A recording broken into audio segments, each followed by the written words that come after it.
This clip is brought to you by SaveWithConrad.com.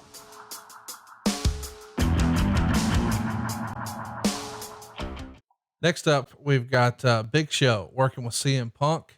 Big Show's going to win in 4 minutes and 43 seconds. Meltzer would write, Punk came out to probably as big of a face reaction as anyone in the show since they were in Chicago. Lawler didn't understand why, which makes him seem out of touch since Punk always gets this reaction in Chicago. Matt Stryker's inside remark about how Punk's childhood friends Scott and Chris were at the show. Of course, in real life, they're pro wrestlers Colt Cabana and Ace Steel. To turn the crowd, Punk does a promo about how much he loves Chicago, but then said he hates the inhabitants of the city for ruining it. And the finish would see Punk come off the top right into a spear by Show, who then finished him with a knockout punch. And Meltzer would say it appears with the weakness in babyface depth, particularly on SmackDown, they're trying to get Show in a position where he's seen as a top of the card guy again. 1 star. What'd you think of Big Show and CM Punk here? Not a lot of time for this one.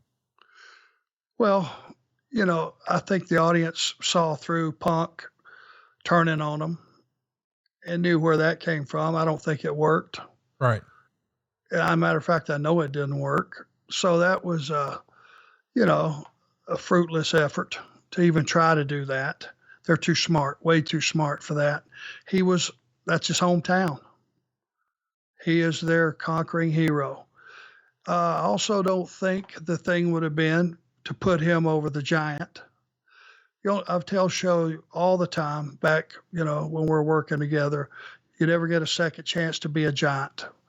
And anybody on the card or anybody in the company that can't lose to the Giant knocking you out without it killing your career really didn't have a career anyway.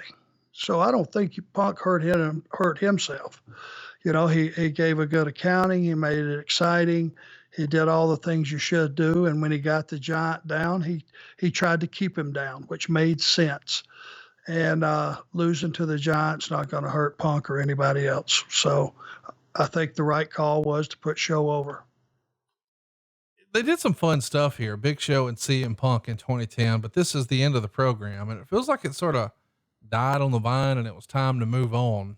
I guess it was really time for Punk to, I don't know. It feels like he's been positioned as a guy who was just underneath the top of the card, but it felt like the crowd was ready for him, but maybe the office wasn't just yet. Do you think? Well, yeah, that happens a lot. And that comes from not listening to the audience 100%, because sometimes a guy's just a middle guy and something will happen. He'll have a breakout match or he'll have a breakout promo or just something as simple as that, but the audience will flame up.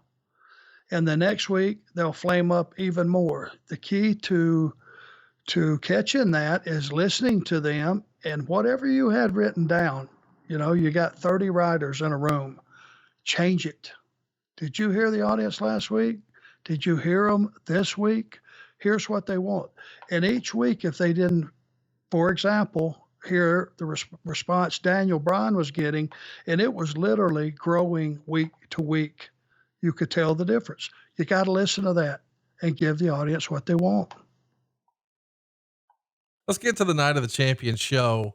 You watched it this week for the first time in 10 years. The readers of the Wrestling Observer thought the best match, believe it or not, was Daniel Bryan and The Miz.